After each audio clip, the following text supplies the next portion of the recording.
Hi there, this is Helen Tarrant again for another episode.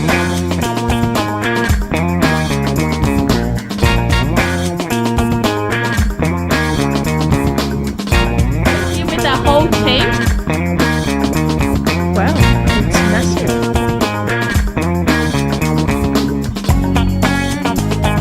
Welcome to another episode of Commercial Property Roadshow. You're here with Helen Tarrant, and today I'm actually going to talk about asset management versus property management. There's actually a fundamental difference that most people don't actually know about, and most people don't really talk about, because you get your property and you get the property managed, which is just the normal run of the mill, right? They charge you anywhere from 3% to 5% plus GST for the property management. So how is that different from asset management? And this is why I want to highlight this, because when we look at properties, we look at it from an asset management point of view, and rather than just property management. So often we hand over the property to a property manager and we want them to asset manage for us. And then the disaster happens, because what happens is that they property manage for us, and then all of a sudden we have issues with the tenants sometimes when they don't pay rent, which is a property management. But when it comes to negotiation on rent, when it comes to doing any capital works, and when it comes to tidying up the property or re-tenanting the property or preparing the property for sale, you actually need asset management over property management. So let's have a look at the differences. So property management includes them collecting the rent, paying the outgoings if you are paying outgoings, or invoicing the tenant for the outgoings if the tenant is responsible for the outgoings, taking care of things such as compliance. So for example, plumbing, you've got your backflow, you've got maybe your electrical, and also fire compliance, and anything else that needs compliance done on the property. That is property management. Then at the end of the month, they tally everything, they send out the statement to you, and they put the money into your bank account. Then they also manage inspections if you need a new tenant. The current tenant, they also go out there once a year to inspect the property, and also they liaise with any little things that the tenant think is an issue. So for example, air conditioner needs to be replaced, hot water system needs to be replaced, and they tell and work out for the tenant who's paying what. It might be the tenant's responsibility to do aircon, it might be your responsibility to replace it, and so on and so forth, right? That's property management. Now, what asset management is actually looking at your property and looking at ways to increase the value of the property. Now, a commercial property, just like residential, there is different ways to increase the value of the property after you buy it. And any asset after you buy it has the ability to become great, has the ability to make it great by the way you manage the asset, by the way you manage the tenant, by the way you take care of the property. And asset management looks at the property and say, here are the things that we need to do. What can we do to increase the value? So if the tenant is paying market rent, that's great, but is there anything in that property we can tweak? Right? So does the tenant really need 2 or 3 or 4 car spaces? Could they possibly need 1 less car space and we can rent that out, right? That's one thing.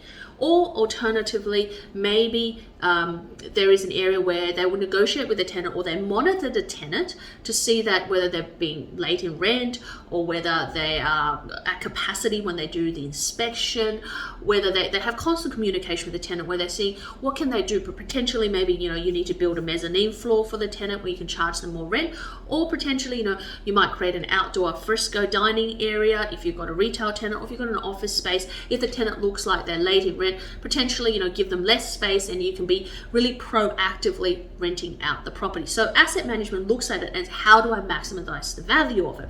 So for example, we've got a couple of different properties, and when we look at asset management, one of the things that we do is, for a set and forget property, we look at how many car spaces they have, what are the potential in the next few years when rent review comes up to really increase the value of the property. Or alternatively, if we want to position it to sell, are we making sure we are getting all of the outgoings really tallied up and paid for? Are we making sure the tenant's paying always on time?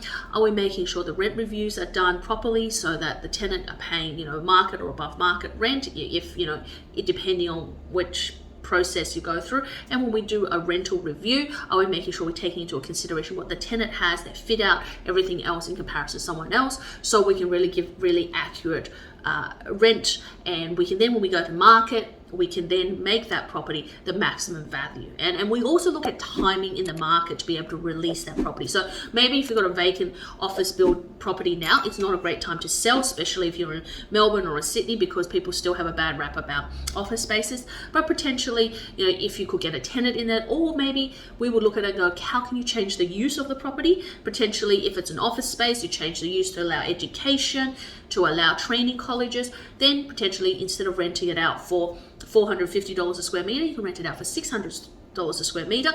And if you sell it vacant, all of a sudden, the value has increased. So that's about asset management. What's furthermore is looking at things such as billboards, ATMs. How do you increase the value? Is it better to wait for a tenant or take the current tenant? So I recently have a property that is in Gordonvale in Cairns. So at the moment, we looked at it. It was bought and settled vacant on late December, right before Christmas last year. I've got the lease, I've got the mortgage on it for a year till December this year. So the idea is to do it up. I've spent about $30,000 already to strip out the property. I've actually spoken to, it had an ATM in it, and I've spoken to the bank, and they're moving the ATM and enclosing the ATM as well. Now I've got a great property manager on there, but what I'm also doing is actually asset managing it, because we come from a space where we look at maximizing value. So I'm directing and talking to the property manager and getting them to think from an asset point of view. And what we're looking at is looking at choosing the right tenant to go in there. So we've had a community centre, an Aboriginal community centre, look at it. We've had a skin clinic look at it. We've had Red Cross look at it. There's potential that maybe Domino's will come in. And finally, we've got a pharmacist that wants to come in and apply for his license. So we've had a range of tenants. And from an asset point of view, you've got to look at which out of these tenants are going to be the best type of tenant for you, that gives you the best kind of returns. And this is a longer conversation, obviously, so I'll do another video on this about choosing the right tenant. But from an asset point of view, you want to wait for the right tenant. From a property manager point of view, they're not collecting rent if that property is staying vacant, so they're more incentivized for you to take the tenant as they first come in, right? When I got leasing agents, they really hound you. They go, take this tenant on 2-year lease, or sign them up, because for them, they get a leasing fee, and for the property manager, they start collecting their fees, right? But as an asset manager, you've got to look at the property and say, hey, out of those 5 tenants, which one should I choose? So my top choice would be either Domino's or the pharmacist, because I know in the market, the value is a lot more when I put that tenant in, give them the rental incentives, and then we go back to valuation on a 5-by-5-year lease. That property is worth now potentially 10 to 20% more than if I just put an ordinary community service tenant who's not able to afford the level of rent that I want, plus, or maybe a tenant that is like a Red Cross or a service type or food tenant who's not a brand name tenant. They might not want to pay that rent. So I'd rather wait for the right tenant. Now, is that a gamble? Absolutely, it's a gamble. But with the right direction and the right guidance, it's short-term pain for long-term gain. And that's really the ultimate game of asset management, is looking at the asset from a big picture point of view, not freaking out and just taking any tenant that comes in, but taking the right tenant so that once the tenant is there, they're there for the long term. And when they're there for the long term, the value of the property jumps up. So you might end up with an extra 2 months or 3 months of vacancies, but ultimately the value of that property could be worth $20,000, $40,000, $50,000 more at the back end because you waited that long and you waited for the right tenant. So fundamentally, I hope this video has been really, really insightful for you to understand the difference between property management, where we're just functional and managing the day-to-day running of it, compared to asset management. Asset management is about holistically looking at the property and managing that, and potentially your portfolio, how to get the maximum value of that property so that you can reap the rewards and rinse and repeat and do it again on multiple projects as well. So when you're looking at that, asset management charges a certain fee, project managements charge a certain fee as well. So they're very different. And if you want someone to wealth create and portfolio manage, you should look for not only property management, but asset managers as well in the long term, especially when you have 2, 3, 4, 5, or 10 properties that you want to build up to.